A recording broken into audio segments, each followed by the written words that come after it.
गिबियावनो सोरगासन इउटुब चेनेलाव बरायबाय दिनै मोनसे गोदान भिडिअ आरो नोंथांमोनखौ फिन बरायनाय थाबाय गोबाव सम साननै सानथामनि उनाव दिनै गोदान भिडिअ बानायफिननाय जाबावबाय दिनै आं बल खेला नायनो नागिरदों चिरां जिल्ला दुलाराय बर' फरायसा आफादजों खुंजानाय बड'लेण्ड मुंख्लं ट्रफि 13 आन्डार 13 थांनो नागिरबाय नै दा लोगोफ्रा माजों थांगोन नेगासिनो लामायाव थ' जों थांनोसै दा नायलांबाय थादो गाखोबाय गारियाव नै थांगासिनो दं फंबायफ्रा बिसोरबो थांगोन जों गासै साबा आन्डार 13 फुटबल मेच थांनोसै बिदिबा जों दा जायगाखौ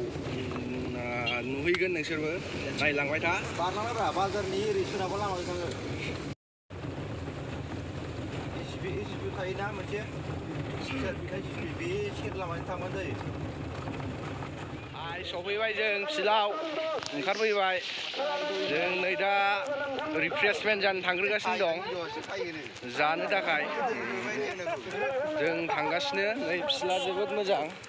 खेलाया मोननै दं सेमि फाइनाल मोननैबो दा निशिमाजों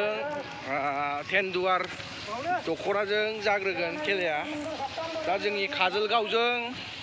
ओमफ्राय बेंटल आनचलिकजों दा सेकेन्ड टाइमाव जागोन थ' जों दा रिफ्रेशमेन्टनि थाखाय थांगासिनो दं दखानाबो फिसायैनो थेलेबलेबैनो सान्दुं दुङिजों अखा हानायजों जोबोद मोजां दिन लोगोफोर सम नै जोंना फंबाया खेला नायग्राफ्रा खेला नायग्राफ्रा बिराद हनै खेला नायग्राफोर बोथोरजों गोरोबदों खेलाया दिनै दा नुगोन खेलाखौ फार्स्टखौबो एसे देखायगोन उननिखौबो एसे देखायगोन दा नायलांबाय थाबानो जाबाय नै अबाव मा जायो रिफ्रेशमेन्ट जानो नै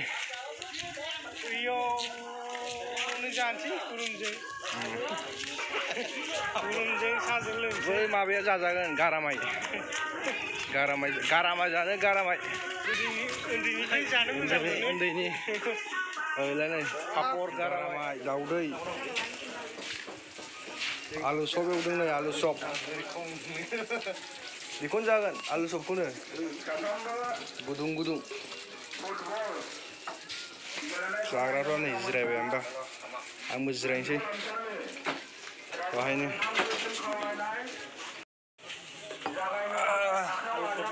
आयु गाहायथार जिरायबाय जानोसै जों जानोसै दै लोंग्रोदों नै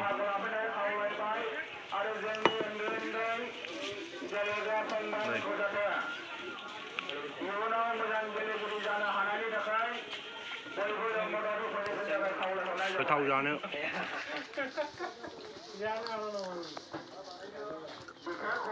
लोंखांबाय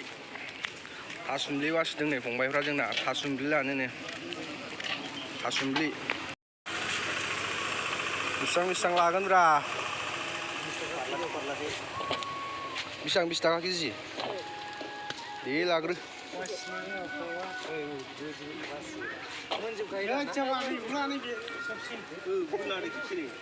गिदिरा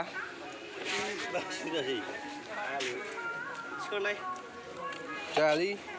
ए जाबाय आयु गिलिरथारथ' बुस्थुआ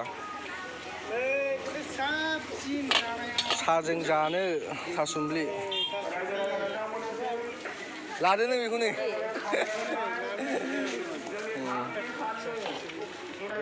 सेरसे लाबाय नै आरो सासे लाबावगोन जोंना फंबाया सासे लाबावबाय नै मास्टारा जोंना फंबाया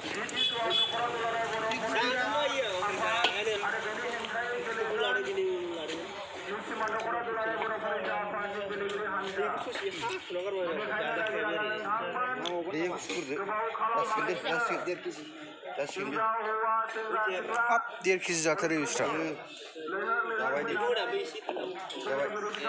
जाबाय दै सिथुमानो जा बाथोन बरिया जायो रुनानै सामब्राम बानलु होनानै लास्टआव बासिबाय बे लास्टआव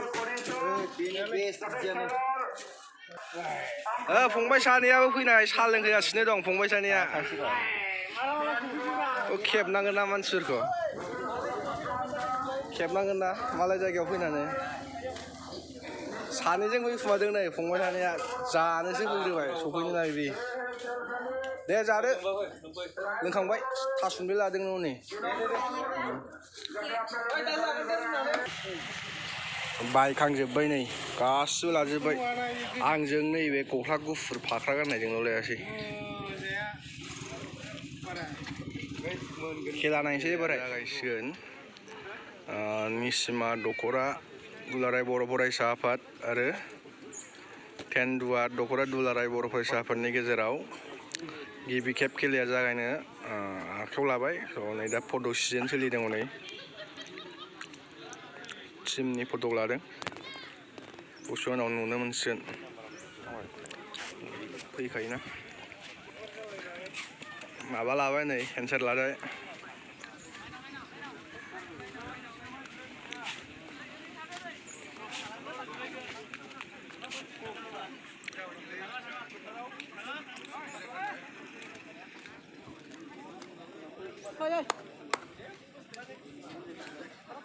बे अफिस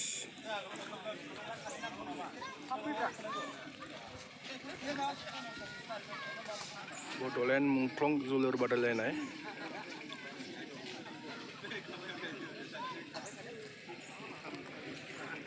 रायज्लायग्रोदों बाहाय दसे उनाव नुसिगोन र' खेलाखौ जागायबाय खेलाया जागायबाय निशिमा आनचलिक आरो दुआर आनचलिकनि गेजेराव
सोमजाय नों नुखायदा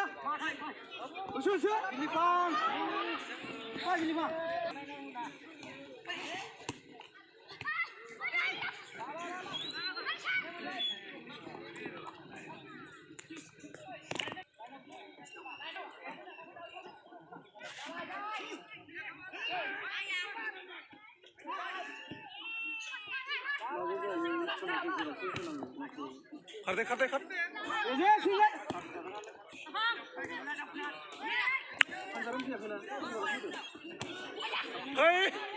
बास्लाय बास्लाय बास्लाय राजा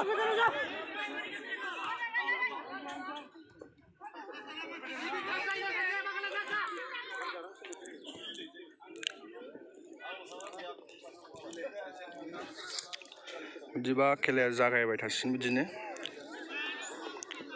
होथ'ला दायो रिजाल्टखौ होनोसै सेथि खेलाया जोबनानै थांबाय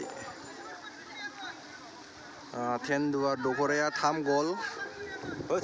निशिमाया 1 गल अखा हाबाय नै ओंखायनो गोजाननिफ्राय खेबहरनाय जाबाय बाहाय बान्था रानदों नै बेस्ट प्लेयारनि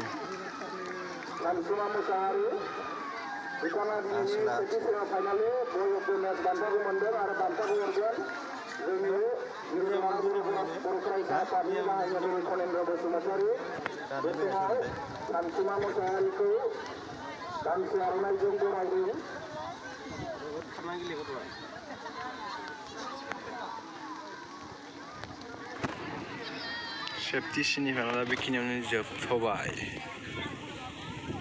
थामथि सेमिफाइनाल एबार जासिगोन काजलगांव दख'रा ABSU आरो बेंटल दख'रा ABSUनि गेजेराव दहायनिया जोबनानै थांबाय एबार नैथि सेमिफाइनाल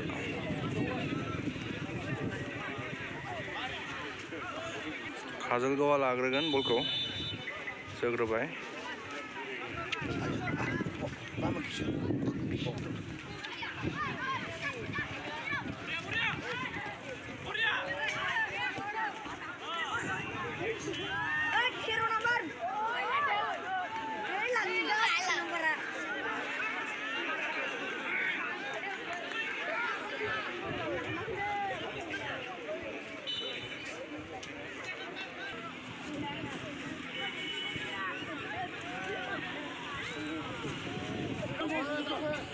우찬아 오르네.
다크 코네오 다크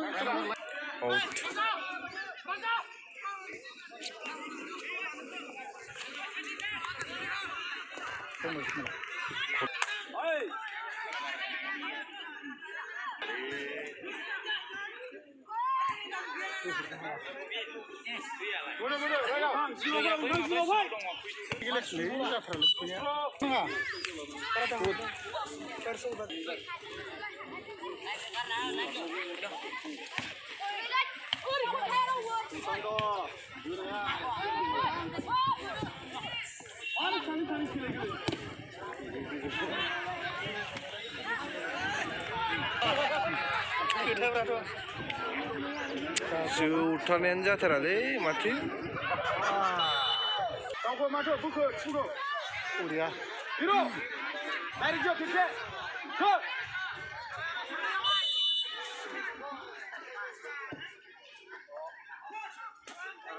अरे उसाय अरे कबड्डी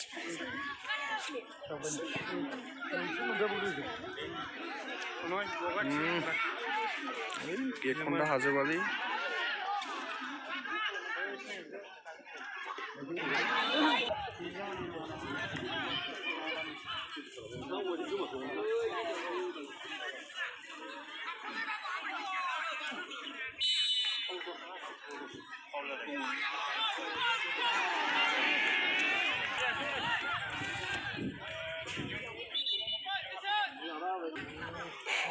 अखा हाबायलायनो खेलाया जालांबाय थासिगोन बिदिनो खेलाया इन्टारेस्ट जादों